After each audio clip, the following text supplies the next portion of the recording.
Hello, my name is Robert Earl from Terlingua, Texas. Don't know where that is? Well, very few people do. It's down near the Mexican border in Big Bend National Park in far west Texas. Don't know who I am? I'm you. That is, I'm one of the 330 million Americans that you'll never see on television. You'll never hear doing a pop song, never see on the big screen, never see on television. Just one of you, an average American, sitting here amid the chaos of my living room, in my work clothes, nail belt and all. But I've got a message, and I think it's important, and I hope you do too. You know, my wife and I, my wife of 41 years and I, watched the virtual Democratic convention this week, as a lot of Americans did. After watching for 2 days, the message that I saw repeatedly coming our way, at least the message I personally saw, is that America and Americans may have stark differences, but we always, at least up to a few years ago, came together to overcome adversity, any challenge and any threat, with a diverse but united front. These, not words, not politics, made and has kept America great. Now, regardless of the election on November 3rd, we must not continue to allow ourselves to be divided into two Americas, one fighting the other, one hating the other, one degrading the other. Our leaders define the mood of the country at their moment in time, but not the heart and soul of enduring America.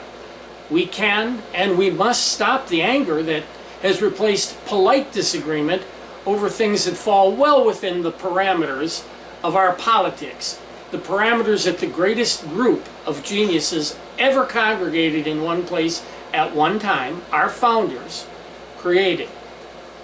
We, and indeed I also, must relearn to understand and accept the differing opinions of those parameters, and even the purpose and motivation of those seeking to stretch those parameters.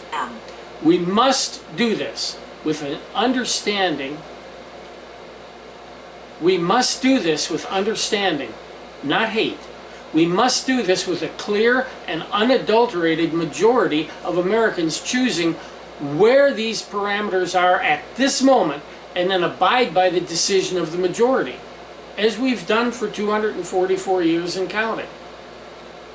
I alone, you alone, cannot determine the outcome of the November elections.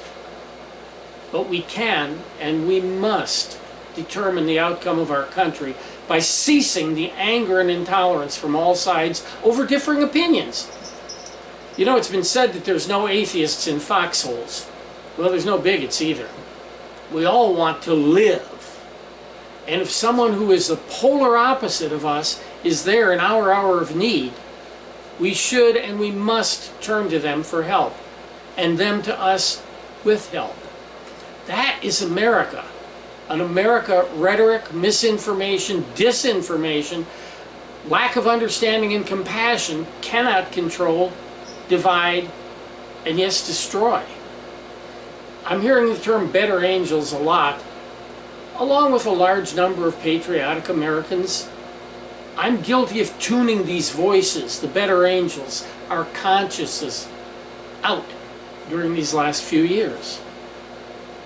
I can and I will control my reaction to it and to my fellow Americans, no matter how misguided they may be in my opinion, and how misguided they feel I am in their opinion.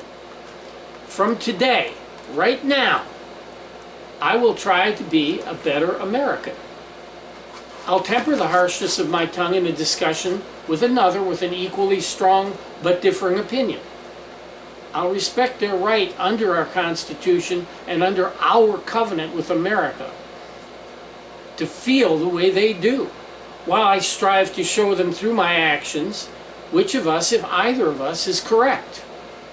I'll show respect, understanding, and compassion for all Americans. I will turn the other cheek. But I'm going to make it clear that I have just two. but I will strive to make those enough. Join me today in recapturing the heart and soul of America inside each of us. Not only while we vote for the people who best represent our personal vision of America, but also our understanding of the Golden Rule. And join me while we all, starting with me, practice it.